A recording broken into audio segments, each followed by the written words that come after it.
Assalamualaikum warahmatullahi wabarakatuh. Welcome back again with me, Firda Hilmiatur Alia, di semester 6 pada MK Language Policy. Pada pertemuan kedua ini saya akan memberikan resume materi, yaitu tentang Component of Language Policy.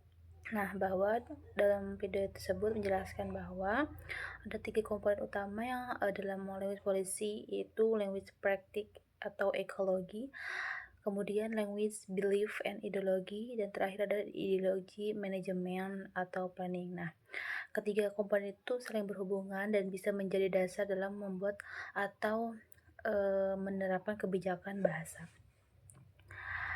Nah, yang pertama itu di sini saya akan membuat sedikit penjelasan tentang language practice atau language ekologi. Nah, jadi bagian itu menjelaskan bahwa penggunaan bahasa itu tidak bisa dipisahkan dari lingkungan tempat bahasa itu gunakan. Nah, jadi cara seorang menggunakan bahasa bisa dipengaruhi oleh banyak hal seperti budaya, kondisi sosial, politik, atau ekonomi. Nah, bagi seorang guru atau saya sebagai seorang guru, praktik bahasa juga bisa dipengaruhi oleh identitas, kemudian bisa jadi pengalaman, latar belakang, pendidikan, atau lingkungan tempat ia tumbuh maupun ia mengajar.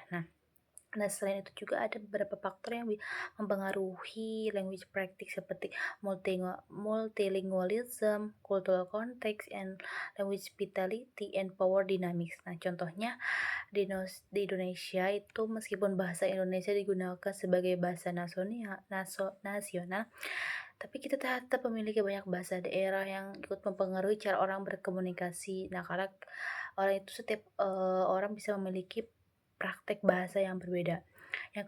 Komponen yang kedua adalah language belief atau language ideologi. Nah, bagian itu membahas tentang keyakinan atau cara pandang seseorang terhadap suatu bahasa. Nah, jadi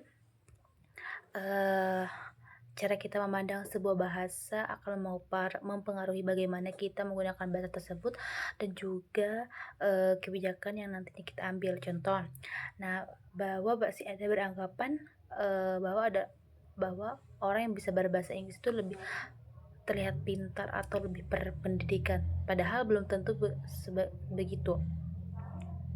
Nah, bahasa juga bisa menjadikan bagian dari identitas nasional. Nah, materi ini juga menjelaskan tentang purism versus inequality, yaitu perdebatan antara mempertahankan kemurnian bahasa atau menerima kosakata dari bahasa lain.